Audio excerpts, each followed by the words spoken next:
Hey there, it's DM Scott. That's right, I'm talking to you. Yeah, you, the chubby guy wearing the This Is How I Roll t-shirt. Why don't you ditch that ratty old t-shirt that's 2 sizes too small for you? Where'd you get that? Baby Gap? Head on over to our Merchant Morris store on our epic new website. Grab yourself some Dungeon Masters Dojo logo wear. You won't regret it. Rock that t-shirt like the nerd boss you are. It's sleek and it's black, and everyone knows that black is slimming. Hell, I look like a slender 3XL when I'm wearing this black shirt. Not only will you look deceptively less chunky, but with that bold red and white logo, you look like a superhero. And who doesn't want to look like a superhero? So head on over to the DungeonMastersDojo.com merch and more to fill your bag with our swag. See you next time in the dojo. The shopkeeper, as she's packing her supplies, looks at you and says, "That'll be 3 gold, please." 3 gold? I attack. What? Yeah, I attack. 3 gold is way too much. Frickin' murder hobos.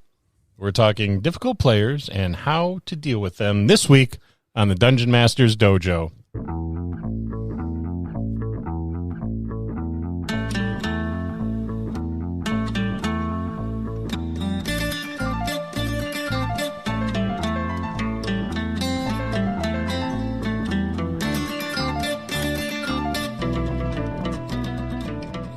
Hello, and welcome to another episode of the Dungeon Masters Dojo podcast. This is a show for game masters, as well as experienced and new players alike. We hope to bring you the tools needed to not only be a great GM, but to help you develop as a player. I'm your host, Louis Aponte. Our stars of the show are Scott Labby and Bill Robotile. Let's enter the dojo and see what both Bill and Scott have in store for us today. Bill, Scott, how you guys doing? Fantastic. You freaking attacked her. Yeah, 3 gold is way too much. You bought a tent. It's 10 gold in the player's handbook. You should see me at the mall. I don't want to see you at the mall. Last time I saw you at the mall, you fired somebody. We don't talk about that. Actually, I'm surprised it took so long. Let's move on to the show. So we're talking about problem players. I can think of more than a few. How do you handle them? More than a few. That was gracious. Yeah. That was There's beautifully gracious. There is a long line. Yeah, long line of problem players I've encountered in my tenure as a dungeon master. And you've actually been there for many of them. And the cause of many of them. I wouldn't say many, maybe 1 or 2. There's a couple that come to mind that stand to the forefront. Yes, yes. You'll know who you are. when you Paragons. Yes. Paragons of problem players. Yep. They wrote the book on it. So let's talk about the hijacker. Yeah, the hijacker. The hijacker is that player that does everything. I mean, everything in their power to take over the flow of the game. They rob other players of their enjoyment with their foolishness. They don't take the game seriously. They come up with ridiculous backstories and are generally a disruption. So They hijack the game. Yeah, dude. yeah. That's what they do. So what do you do to bring them back in line? Oh, there's now. I've been told I can no longer hit them with my cane. No, I'm going to let Bill start this off first because I know his methods are a lot more draconian than mine. So we'll go in hard with the bad cop, and then I'll good cop it up afterwards when Bill's done. Yeah. First off, I will look him square in the eye and go, "Let's pause you right there."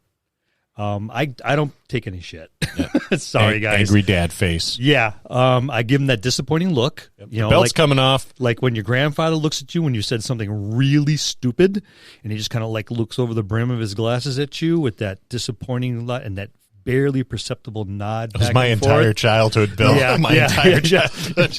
Yeah, he mimics it very well, doesn't he? I use this at work, and people go, I felt like I was just bitch slapped by my grandfather, and I can't do or say anything. Don't do that to me.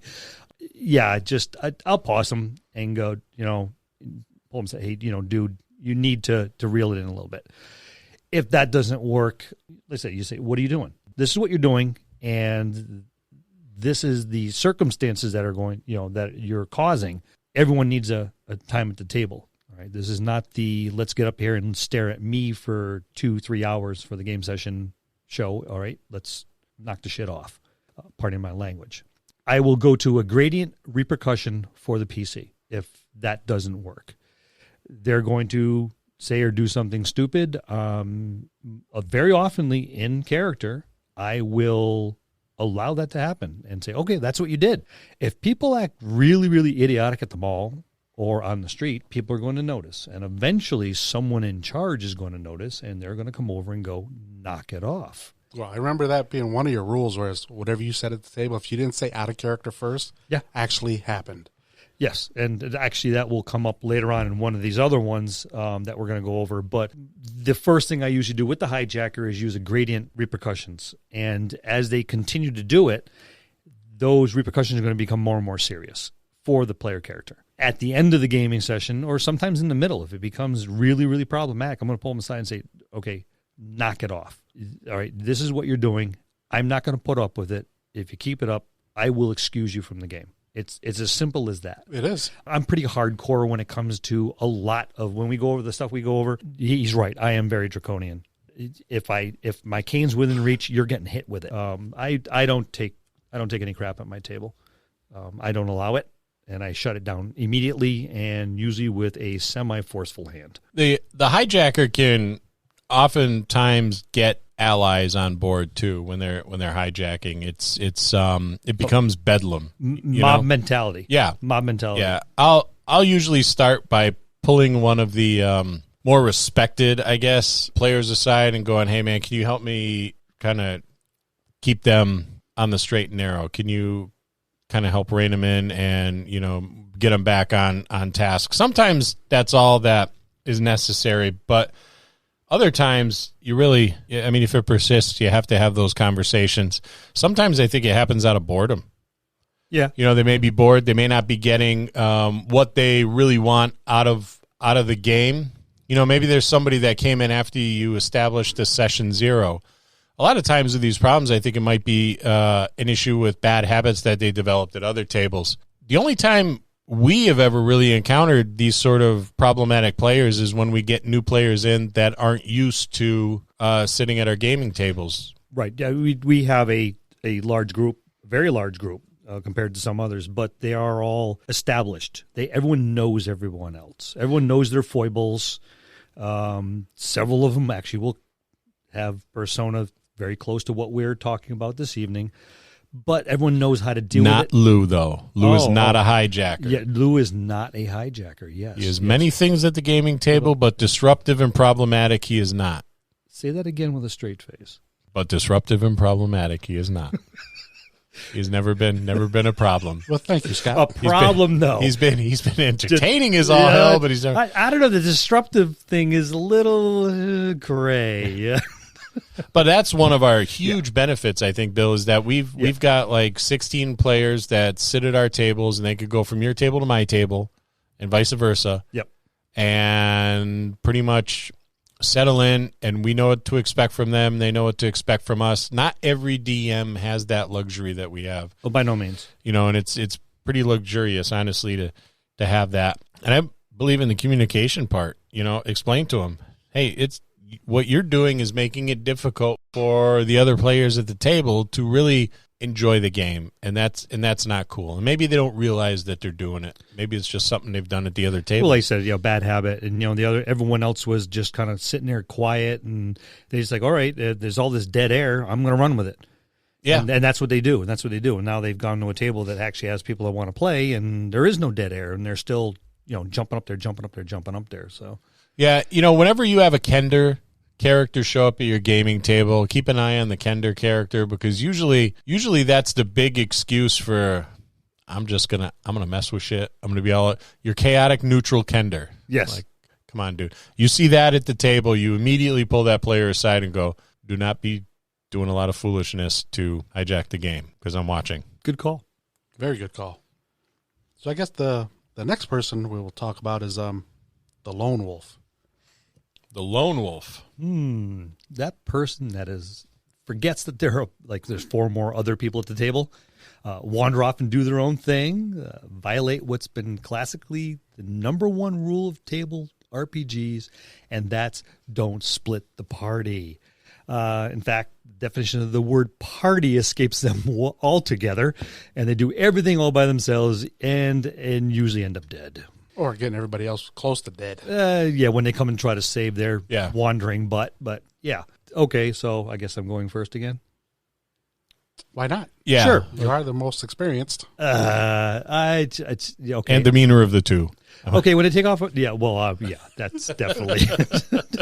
All right, when they take off on their own, make life difficult. Make it so they don't want to be out alone. Put them in a spot that requires the rest of the party, or at least one other, to help overcome. And if that doesn't work, or that person decides to ally with them, they take off by themselves, back them in the corner, and leave them there. It's basically an in-game timeout. If you're going to take off by yourself, okay, you're by yourself.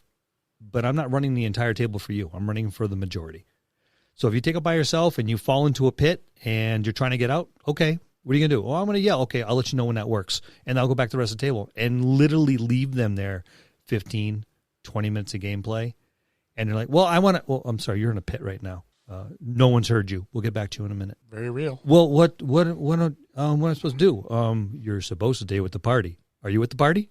Nope. Is there anyone there to haul you out? Nope. Then sit there. We'll get to you in a minute.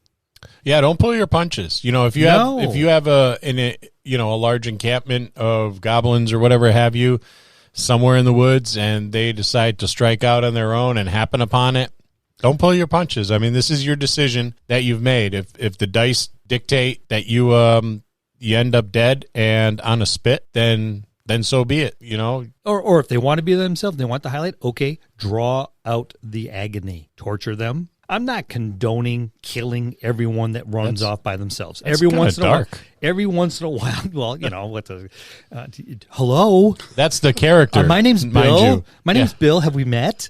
Torture the character, not the player. Well, so for some, when you torture the character, I'm you torture the player. Oh, there's a clarification there. Oh, I'm sorry. No, yeah, torture the character, not the player.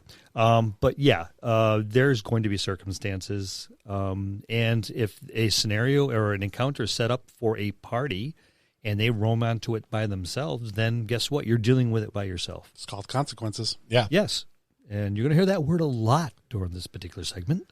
Yep. Yeah. There's choices and consequences. It may be of benefit to you and certainly the player to let the lone wolf know. Just remind them. Tabletop RPGs, whether the Dungeons and Dragons or something else, they're cooperative games. Yes. And cooperative means what, Bill? Cooperation, right? Yeah. So that means working with other people. You know, so striking out on your own, that's not cooperative. Cooperative. Let's see. The first two letters, means more than one, Mr. Lone Wolf. So sometimes they needing a reminder. You know, they're inspired by the likes of the Punisher and Wolverine, you know, those guys that don't need anybody else. They're going to strike out on their own and start opening up cans of whoop ass on people. And it's great in the comic books, but it doesn't always happen that way at the gaming table. Sometimes you end up in a really tough spot. On the spit. On the spit. The spit. And you are a high-calorie food item for the goblin tribe.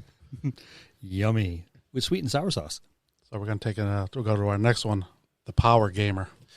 The Power Gamer. Yeah, these guys. Now, the Power Gamer can be problematic sometimes. Sometimes. It's not always a thing. So the Power Gamer, it's that individual that they want to win at Dungeons and Dragons.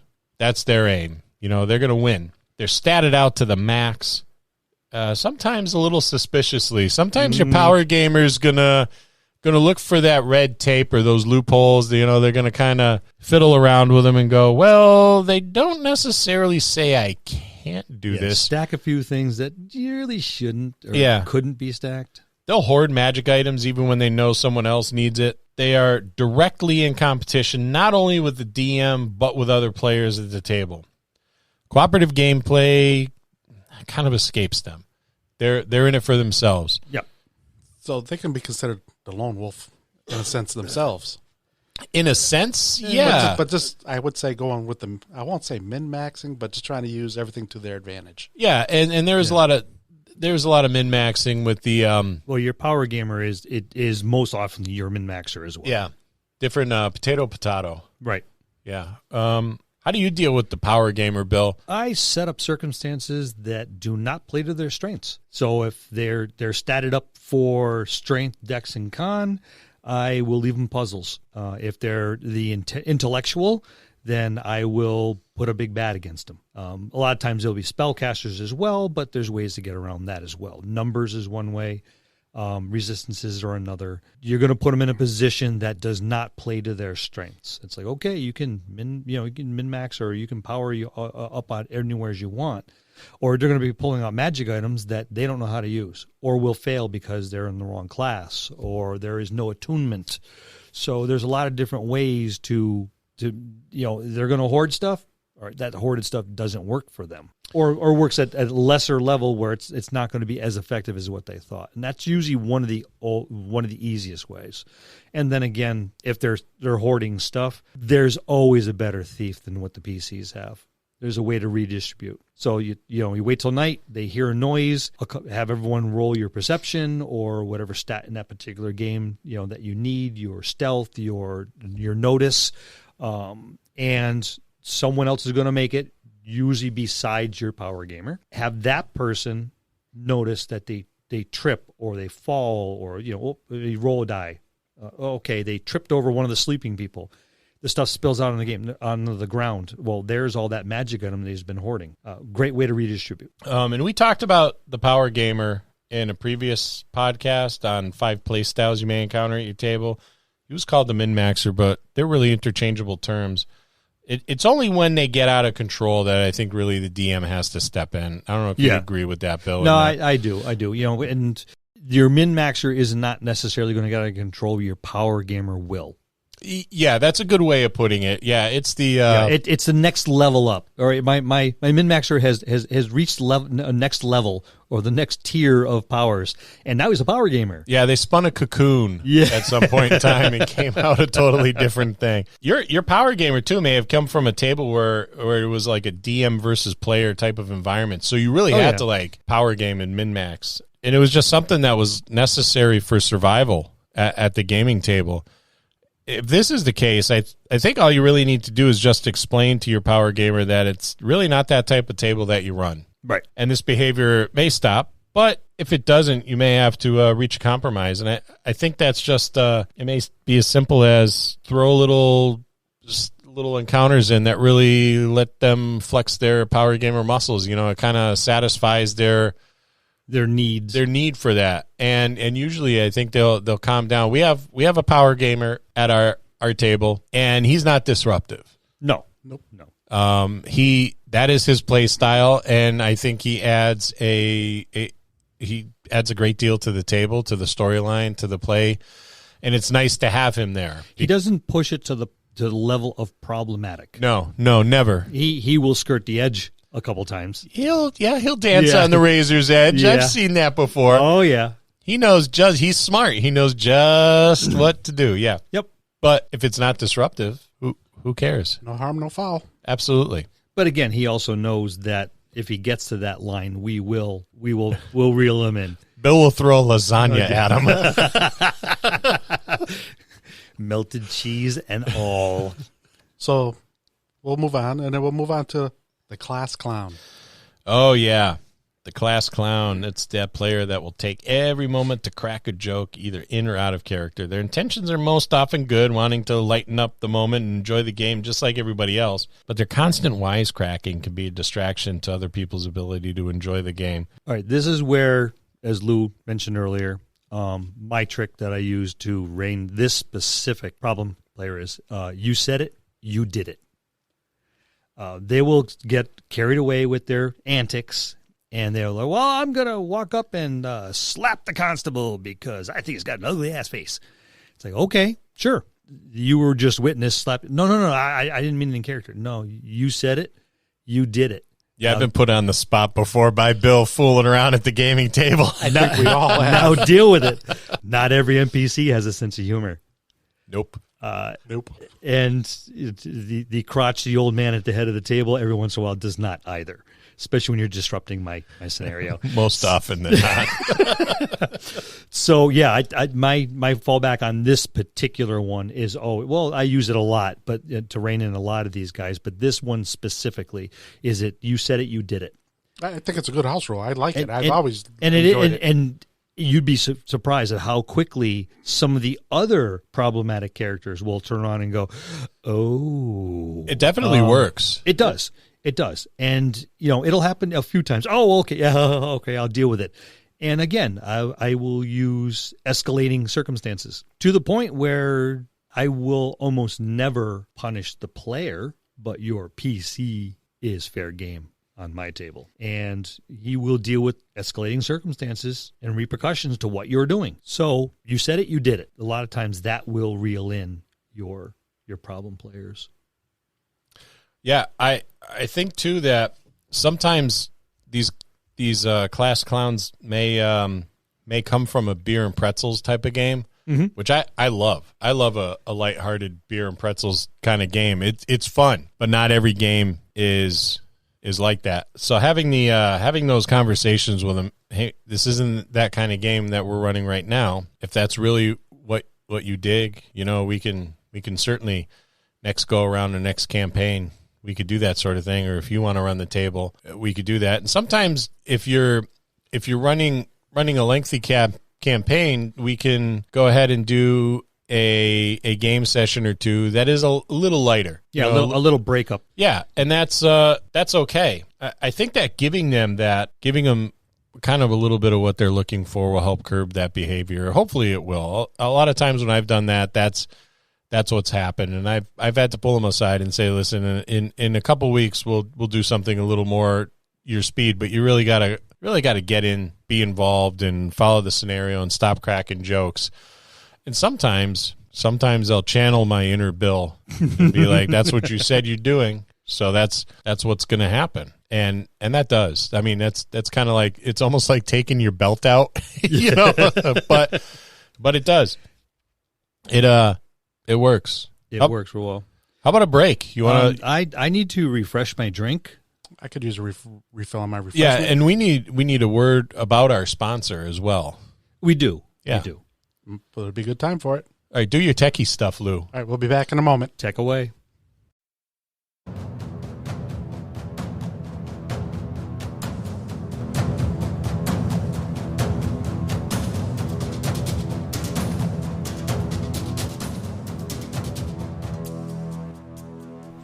In celebration of 1 year of podcasting, we are holding a giveaway of epic proportions. Everything you need to get started running games. 4 dice trays, 12 complete sets of dice, 4 Crown Royal bags, the D&D Essentials Kit, the D&D Starter Kit, Horde of the Dragon Queen D&D Adventure, the Young Adventurers Collection, Nerdarchy's Out-of-the-Box Encounters, Brass and Steel Steampunk Tabletop RPG, OSR Greats, The Rat Hack, Into the Odd, and White Box Fantastic Medieval Adventure Game. But that's not all. The Curse of Strahd Revamped is included as well. This complete list goes to one lucky winner in the U.S. Here's how to enter. Head on over to Apple Podcasts or Podchaser and leave a review. Leave a comment as well. Then, go to our Facebook page and like it. Finally, stop by our webpage, thedungeonmastersdojo.com/about, and leave us a message. Once we hit 500 on each, we will draw a winner. You must do all 3 to qualify.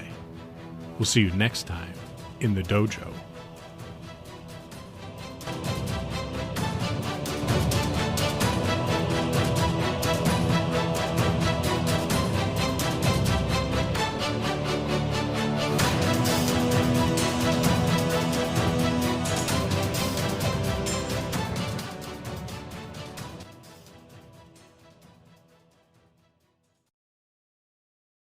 And we're back.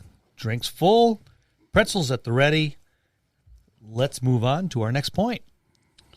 The next point will be chaotic stupid. My favorite. Chaotic stupid is that player that embraces chaos and does so stupidly. They do not understand that being stupid doesn't mean you make foolish decisions, like running into a burning building after dousing yourself with oil. Certainly, you could play your character with a low intelligence and do it justice, but chaotic stupid just ruins everyone's fun. This player mistakes low intelligence for impulsivity. The Two are very, very, very different things. Oh, yeah, hugely different. It's when they confuse intelligence and wisdom, Yep. blur it all together, and just be stupid.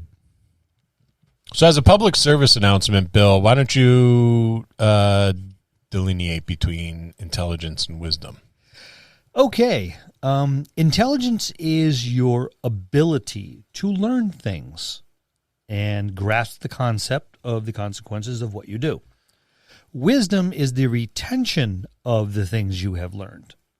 So you can have someone with low intelligence, so they have to go over things several times before they actually grasp the concept of whatever they're trying to learn. Once they have learned it, then they will learn it. So if I put my finger over the candle flame and it hurts, ow, and then I'll do it again, ow, and I'll do it again, ow. I'm going to stop doing that because every time I do it, I get an owie. Low intelligence, you've done it 3 times, not once. Wisdom, you've learned not to put your finger in the candle flame. I think that's a pretty good explanation for that. I've used that a few times. So you could have a character with a low intelligence but a relatively high wisdom. Oh, absolutely. Once they've learned it, they've learned it. And they're very, very good at what they've learned. When you blur the two together and you do reckless things, and because I have low intelligence, that's just being stupid. And that's what we're talking about. The easiest way I've dealt with this is deal out damage. If they're going to do stupid things, make it hurt. Yeah, play stupid games, win stupid prizes, as the saying goes. If they put their PC in harm's way, then let harm come. I don't know how else to tell you. Like I said, I am, as you pointed out in the very beginning, I'm a bit more draconian at how I approach a lot of these things. I am not the social worker that you are. If they have to wait for an injury or a penance to pass for something that they've done, then maybe they'll learn that being so impulsive is a bad thing. Again, it's another form of a timeout. So if they've done something impulsive and quote unquote stupid, I'm going to punch the mule. Why? Because it looked at me funny. All right. So you just watched Blazing Saddles, number 1. Number 2, okay, you punch the mule. Then you get beaten by the mule's owner, his 2 older sons, and the 3 neighbors that watch you all, and to help him load his cart. And then they call the constable, and you get held off, and you get stuck in a jail cell. Okay, the party, more often than not, at this point, we're dealing with problematic people. The party's going to let you sit in a jail cell, and they're going to go do what they got to do. Yeah, I think usually your players will handle that problem for you. Very often, this is the one problem character that your other players will deal with. You may instigate and direct and maybe direct them on how this is going to go, or you just might take it over and they're just going to go, oh, okay, that's you. You're doing you, and we're going to do us. I've had an entire adventuring party basically fire a character from their adventuring party and said, sorry, dude, you're not coming with us. And the player was like, what? He's like, no, you're a big pain in the ass. We're going to leave Ragnar, or whatever the guy's name was, behind. So you're fired. You're not coming with us. Yeah. And they did just that. This particular player character's actions are going to get everyone else in trouble. Probably more so than all the others. Yeah. Yeah, he causes ill consequences for the whole party. Yes, it Right, does. I should say. No, it's more likely to be ill consequences for the group as opposed to the individual, which most of the others, these problematic players, are going to basically have to deal with it themselves. But this is going to bring the ire upon the entire group more than some of the others. So, like I said, deal out the damage. If they're going to put their finger in the candle flame, burn the damn finger. Hopefully they'll learn. The only way you'll learn. Yeah. Usually when I talk to the chaotic stupid player, I almost always get but that's what my character would do argument. Yep. Which kind of drives me nuts. I think it's kind of like, really, that's really what your character would do. I mean, they would do all of that outlandish stuff. Why? Where is it in the background? Or sometimes I won't even engage in the argument at all and just be like, nope, no, we're not. No, We're not playing that game. no, we're not. We're not. All right, so let's move on to the contrarian. Everybody. Oh boy, I've got some I've got some contrarian stories. The contrarian. Well, does the party want to go east? Do they all agree on that direction? Well, the contrarian won't. They want to go west. Why do they want to go west? Because everybody else wants to go east. Remember how you said the campaign is going to be centered around a party of all elves? Well, your contrarian is going to show up to the first game with a half-orc barbarian. Why? Because they are contrary. This drives me nuts, Bill. Yes. It Yes. drives me insane. This one here, I usually go hardcore right from the get-go. Fortunately, this is the one you can most oftenly nip in the bud at session 0. Do you think often. so? Well, this person's going to be the contrarian when they show up with the half-elf barbarian and from the very beginning. You can kind of tell. Even if you can't, be ready to draw the line. No, I said everyone's going to be an elf. Go build an elf. But this is what I want to play. Okay, you can go play it somewhere else, but we said everyone's going to be an elf. Go build an elf. Draw the line right then and there. It's this way or no way. I think it's not so much a play style as it is a personality trait. Oh, it's definitely a personality trait. It's some folks they're just contrary. Every time you smile, we all know exactly what's going through your head. I'd be pulling my hair out if I had it. All right, some concessions could be made. Sure. All right, but do it at a cost. Okay, you're going to be that half-orc barbarian. But unfortunately, in the situation you're in, everyone's elf for a reason. Maybe it's in an elven village. Because you're in half-orc, okay, you are now the retainer or the bodyguard for that person. But unfortunately, since you're not an elf, you're no longer allowed to carry any weapons. Deal with that. You're a bodyguard with no weapons. Okay, or this is a great one for your spellcasters that decide to do this stuff. You're now a member of the retinue because you're definitely not a member of the party. Otherwise, you would be an elf. So, I'm sorry, but members of the retinue are servants, and you are not allowed to speak unless you're spoken to. And if you do speak out of turn, you will be immediately beaten by everyone in the room. Again, I'll remind you about the draconian methods. Well, that again, I will say character beaten, not the player. well, I mean, just like I said, you need to draw a line in the sand. You can be a barbarian, but these are the costs of not following what we stipulated in the beginning before anyone made a character. You knew it. Yeah. You knew it, right? So, and then you showed up with something else entirely different anyways. Great.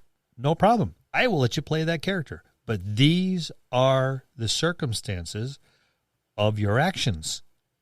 I'll dock experience points. I think docking experience points is almost akin to giving someone a bill. Almost, I like to give milestone experience points. Yep. So the rest of the party may meet those milestones or may be focused on the mission at hand, but the contrarian is going east when everybody else went west. So I won't give them the same amount of experience points that the rest of the party gets. And that will usually stimulate a conversation. Hey, I noticed I got 12 experience points. Yeah, you did. Why? Because you were halfway across the map doing something totally different. And everybody else was doing that thing that you guys got hired for. Oh, yeah, that's why we've been playing for 7 months and you're still second level. and that'll usually do it. They'll start to get it, and you can have that conversation with them. And while you're at it, it's a good time to say, hey, you've been really disruptive with his behavior and it's not cool. I put a lot of time and effort into preparing this so that you all could have a good time. And that's one of those other things that sometimes you need to mention players. Your GMs put a lot of time and effort into putting together a good story and a compelling story and building out an adventure for you guys to go ahead and play. So that there's got to be some respect for all that time and effort that they put in. Yeah, I mean, your game master has, like you said, put all the time and effort, put together a story. I think it boils down to respect. Yeah, you respect your game master. Really straight and simple. I mean, he put all this time and effort and research and wrote everything up and made maps and maybe made terrain. And then you get up there and go, okay, I'm going to go over here. Yeah, it's one of those things. If you're fortunate enough to have a really good game master running your table, then what they're doing is they're doing everything solely for the enjoyment of the players. Yes. And that's very selfless. Mm-hmm. So that deserves something better than. Well, that game master gets his joy out of knowing that his players are having a good time. Absolutely. That's where the game master gets his joy. And you and I have both gone over this. Your roles as a game master. Yeah. Listen to it. Listen to it. It's one of our first ones. That's where we get our joy, is knowing that everyone else is having a good time. Oh man, that was awesome. Respect your game master. And being the contrarian is not necessary. None of these things are necessarily respecting your game master, not. Which is why we're going over it. And we're trying to help you as game masters, DMs, GMs, storytellers. Doesn't matter the system that you're playing. This is all very, very. It's universal. Yeah. This is all good points. So deal with help your game master by respecting them, and we're trying to help you control, guide, advise these problematic players in these different areas. So, I don't know what else I got to say. Not much. We're gonna move on to one of the probably least favorite subjects is the cheater. Yeah. The cheater is just that. It's the person that cheats. They'll modify their character sheet on the fly, add more gold, a particular potion or scroll that they may need. They don't tally up hit points correctly and fudge all manner of dice rolls. I got no tolerance for this, Bill. I don't know how you feel about it, but I haven't encountered it in a while. But well, I mean, we've been lucky with our group. Yeah. But I used to do a lot of RPGA, Role-Playing Gaming Association, where you'd go to gaming conventions, and it was quite literally a PvP atmosphere. You would get the cheaters, this was their favorite venue. So you learn to watch the dice. You learn to watch how they play. The people that roll out the dice and scoop it up almost immediately, yep, those are your cheaters. As a game master, we're not dealing with that particular type venue. Get a copy of the character sheet. Get a copy of everyone's character sheet. Now, we do this a lot. Yep. We have a common platform that everyone can update their characters on. More often than not, I'll sit down with them with my laptop. Okay, what do you want to do? Here's your laptop. Update your character. Everyone's loaded on my laptop, so I have a copy right then and there. And you print that out, and you have it so you know where they are. But if you don't have that option, keep notes on their hit points, their pluses, their damage tallies, and watch for discrepancies. Okay, you needed a 14 to hit this DC, and this time it came to 13. You hit him again. Well, but you needed a 14. Where did the extra plus come from? Yeah, have you been working out? Yeah. Doing a lot of push-ups. Oh, and one of the things a lot of times, we've talked about assigned seating. Put a tactician or your rules lawyer right next to him. Yeah, they'll nip that in the bud real quick. Oh, yeah. What the hell? Wait a minute. No, you rolled a 12. That was not a 15. Especially your rules lawyer. Oh, they'll be all over that crap. I had a player, and Lou was at the table, and I'm going to preface this by saying I know where this is going. I loved him dearly. I mean, he was a part of our gaming group, and he was a nice guy. But he fudged every single roll, and he did exactly that thing that you said. He would roll the dice and scoop that bad boy up, and it was a 17. Unless, of course, it was actually a 17. He'd be like, yeah, look at see. Look, yeah. It's legit.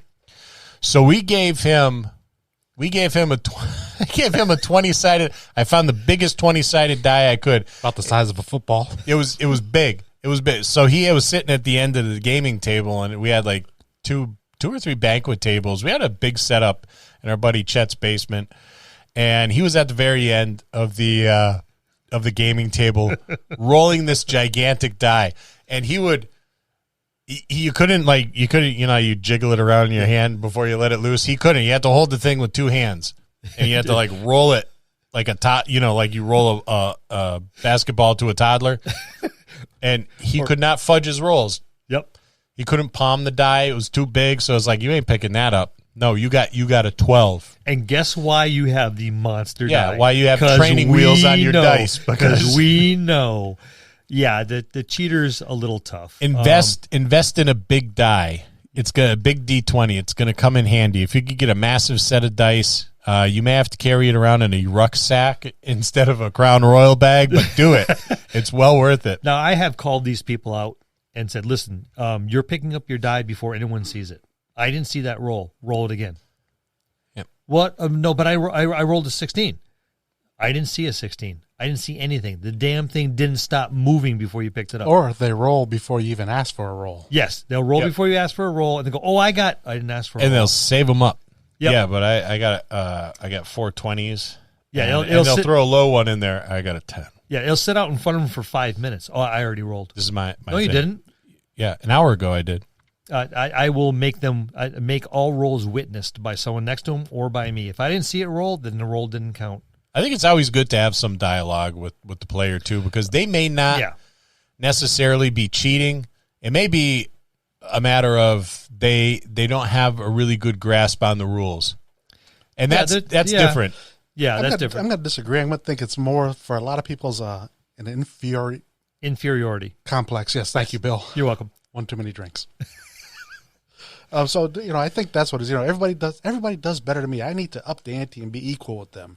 Something. Yeah, that's a very, very valid point. But that is a good point. They really don't realize that they're taking a lot of the fun away, not from just the table, but from themselves.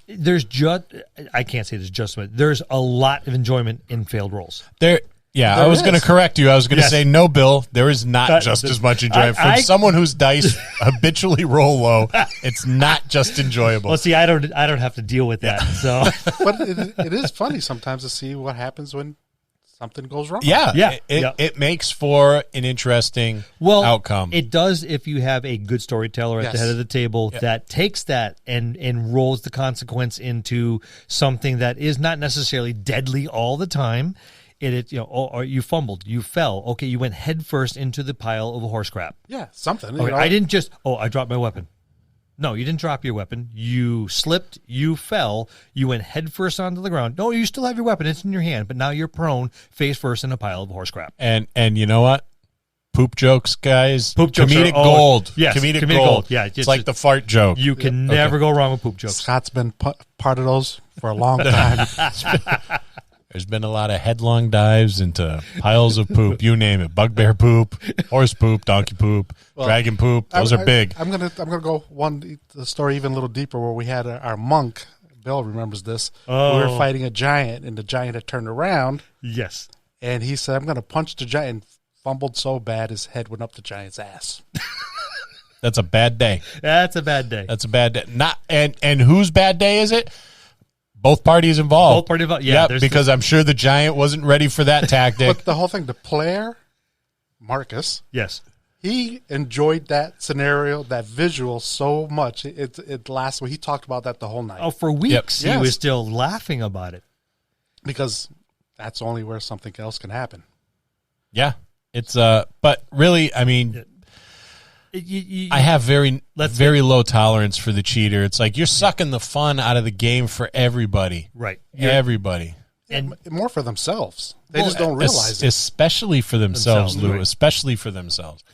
So call them out, but don't do it across the table. Don't embarrass them. That just make it worse. Pull them aside. Say, dude. I think you're right. All right, I seen you roll a couple die. I seen the numbers, and they were not the same ones you told me. Right. I just need you to. Who are you? You just What? You just said call him out, but don't do it in front of everybody. Okay. I was like, I wasn't ready for that. He has a soft side sometimes. Where? Yes. I have somewhere where you're not looking. He's sitting on it right now.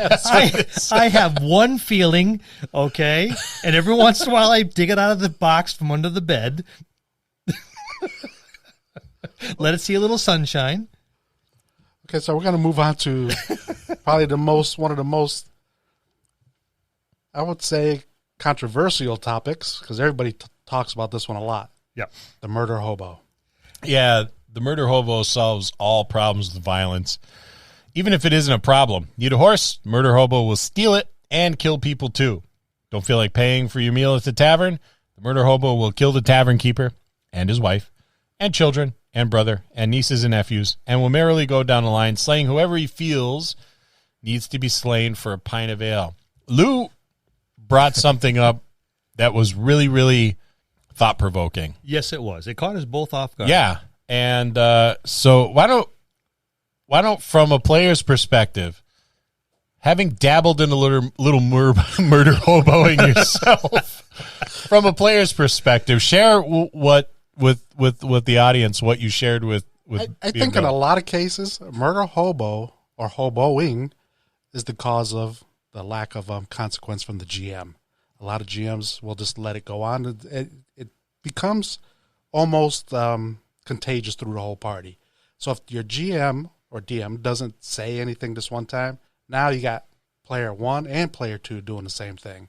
And it can actually end up being the whole party becomes a murder hobo. Why? Because sometimes your GM doesn't give out consequence. Yeah, and that's a really, really, really good point. Yeah. You know, so one of the things I always think of is someone hired the party, maybe, you know? Mm-hmm. Someone hired the party to do something.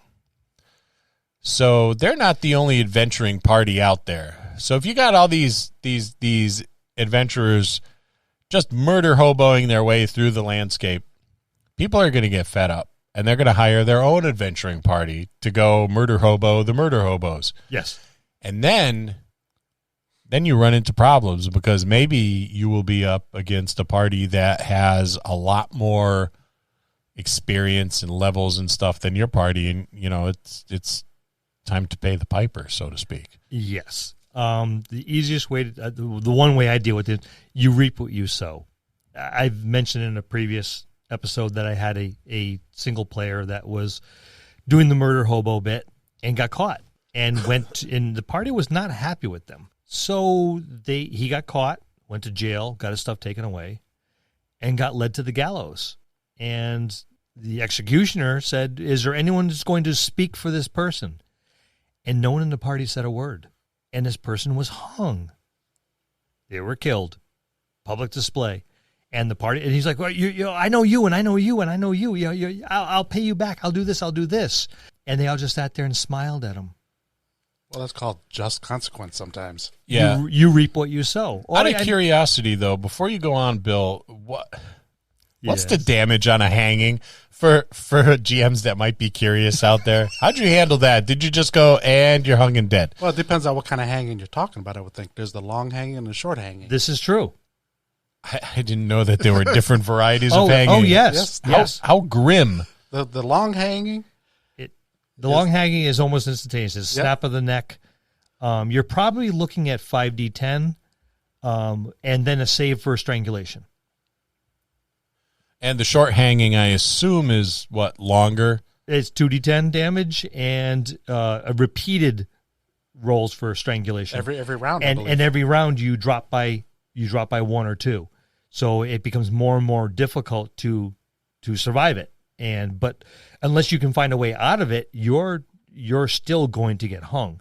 It just becomes more painful. Well, I think we know which one Bill went with. Either way, you end up dead. But you don't have to go to those extremes. I mean, you can do like while an investigation goes on, you basically are stuck in a cell, or you're restricted from carrying any weapons. You've been watched. You're constantly watched. So if you borrow a weapon from somebody else, that goes against you. And like I said, then there's the plain old good old-fashioned execution. I think the other thing, too, for GMs to realize is the city guard. You know, I always like to think of city guard as not just like a farm boy that decides, hey, I'm going to join the city guard, but as kind of a retirement community for seasoned soldiers.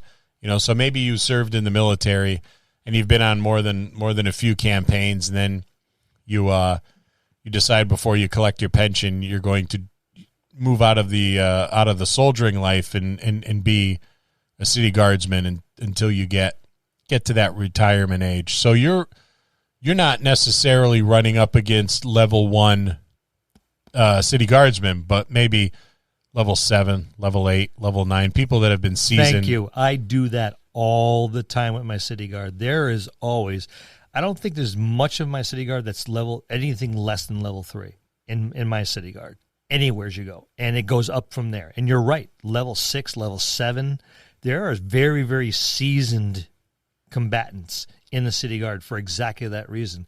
The city guard you do not trifle with in my world. Well, not only that, sometimes the city guard will hire out higher level adventurers to deal with issues too if they can't. Yeah. Oh, here's this quote unquote hero that's coming in and wreaking havoc. Yeah. All right. We don't even want to deal with it. We're just going to find someone better.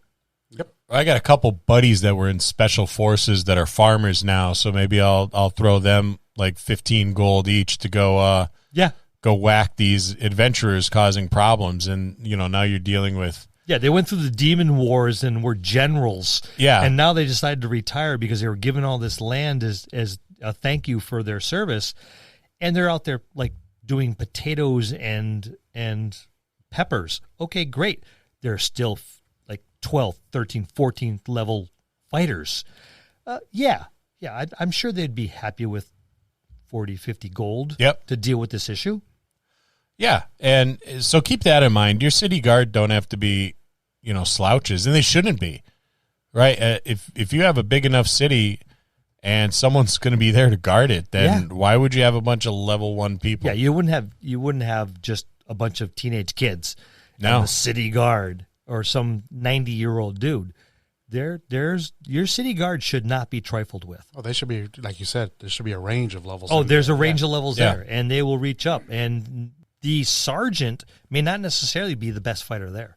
The lieutenant in charge of your city guard may not be the best fighter there.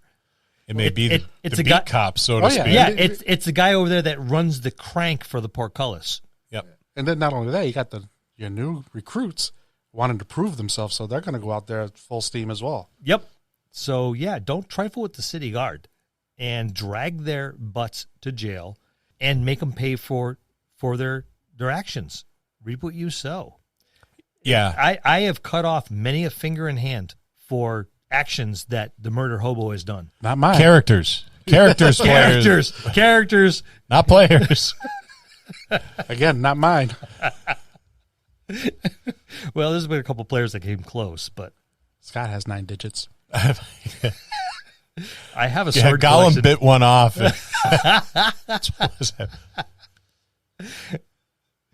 All right, so you got anything else for us, Lou?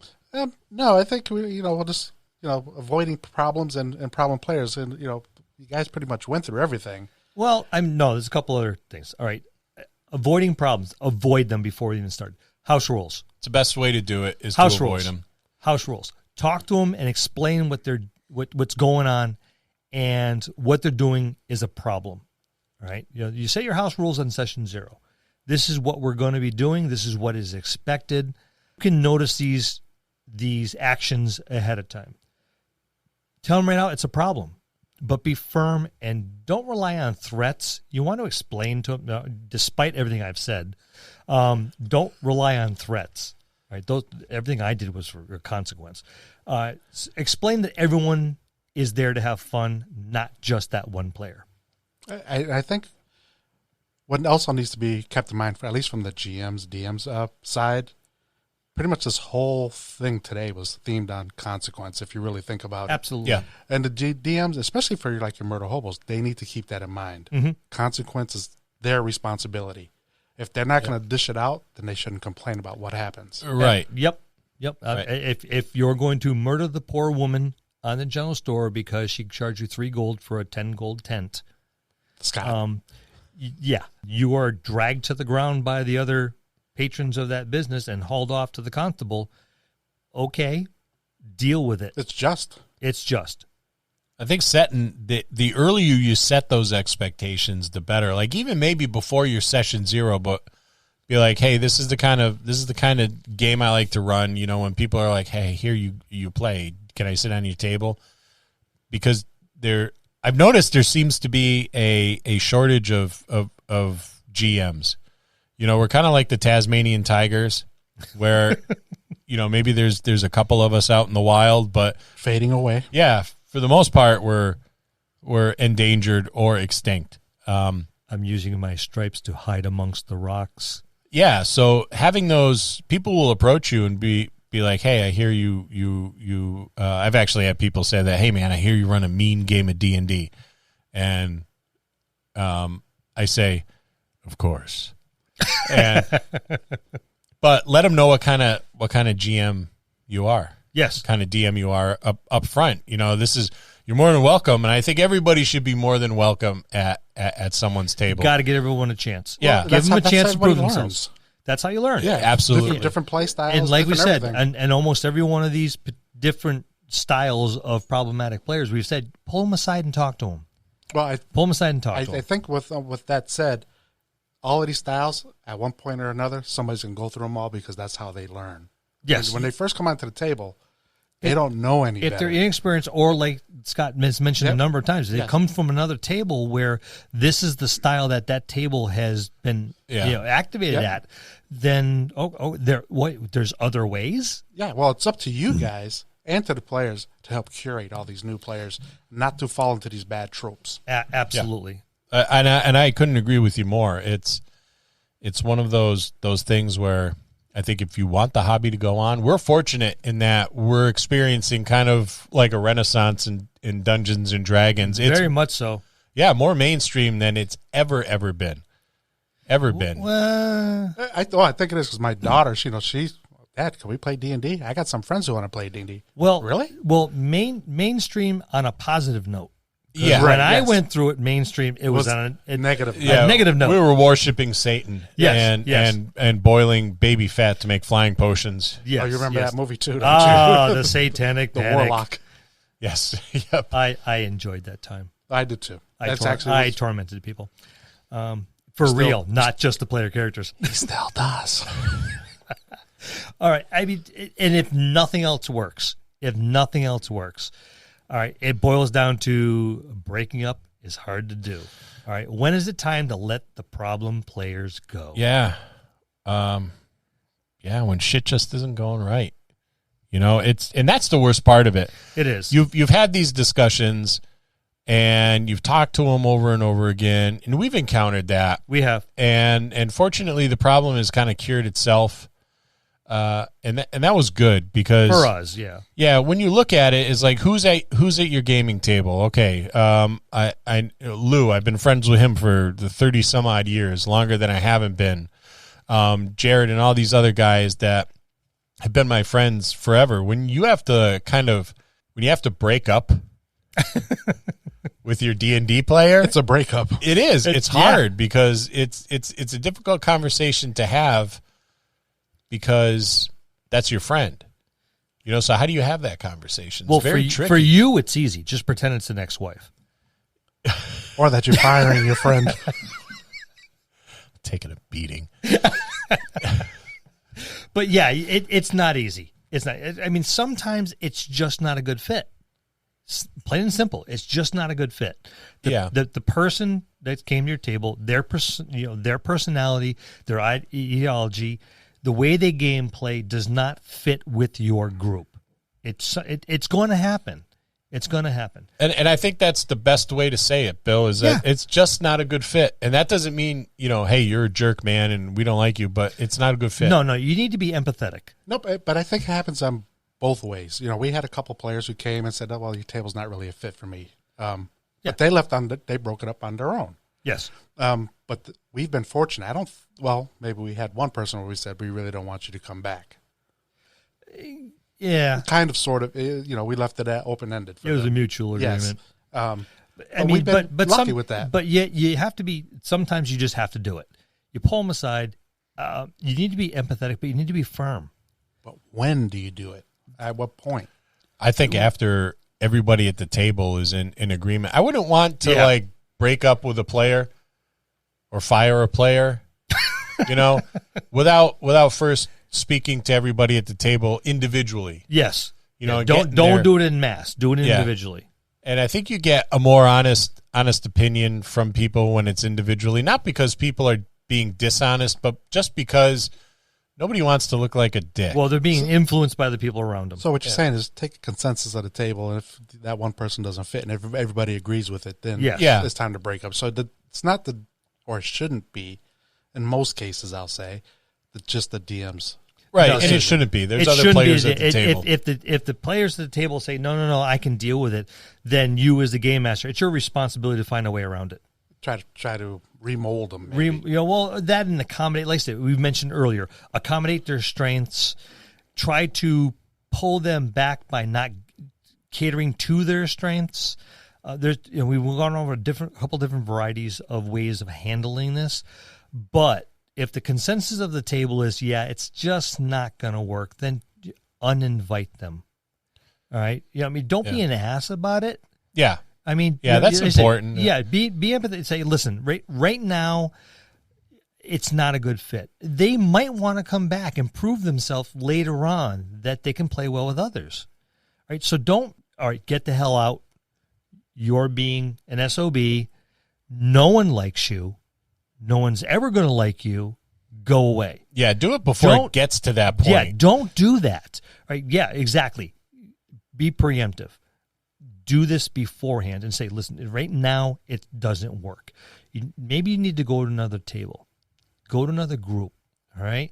But right now it's not working. All right? So it'd probably be best before anyone gets all pissed off, before someone says or does something that's going to be, irreversible, I think you need to move on. Yeah, and if someone does, or if the majority of the table says, "Hey, no, I think we could work with them," they'd be like, "Okay, figure it out." I took a consensus. Everybody seems to think that we can still work with this player, and this is when you have it at the group setting. Which one of you all is going to mentor them at the table? Yes. And who's going to sit next to him and to tap him on the shoulder, on the arm, and going, no. Lean over and whisper.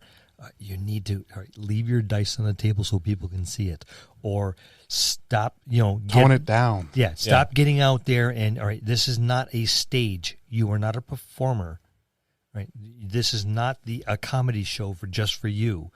So if you got someone that's willing to step up and sit next to them and kind of coach them, and if they're willing to be coached, and that's key too. They have to be willing to be coached. Willing. It's like, okay, I get it, but I mean that's just the way I've always done it, and I'm not really good at playing sandbox. Okay, then I'm going to give you a monitor. Right, but I think the way you just said that, I think most people would want to be coached. They want to play. Yep. Or else they you would hope so. You would hope so. Yep. But I think that's what most people would really say. Okay, I'm going to try to fix this. I like this table. I'm here. But there's going to be no. That's the way I game, and you deal with it. Yes. Yeah. No. You know how I deal with it? You were uninvited. Yeah. Don't come back next week. And it's bad. I mean, you never want to lose somebody, but sometimes that's the way it's got to be. Okay. So in conclusion, every group is going to eventually have a player that just doesn't fit. When you see behavior that is beginning to be disruptive, pull that player aside, explain that their actions are detracting from everyone else's gaming experience. Try some of our suggestions, pull them back in line. But if these options don't work, be prepared. Suggest that they find another group to game with. It's tough to lose a game and a player, but it's worse to lose the group. That's going to conclude this episode. Thanks for tuning in and listening. Please subscribe to the podcast for more great content. If you'd like to hear a particular topic, you can reach us on Facebook at the Dungeon Masters Dojo, or you can drop us an email at thedungeonmastersdojo@gmail.com. Thank you, and have a good day.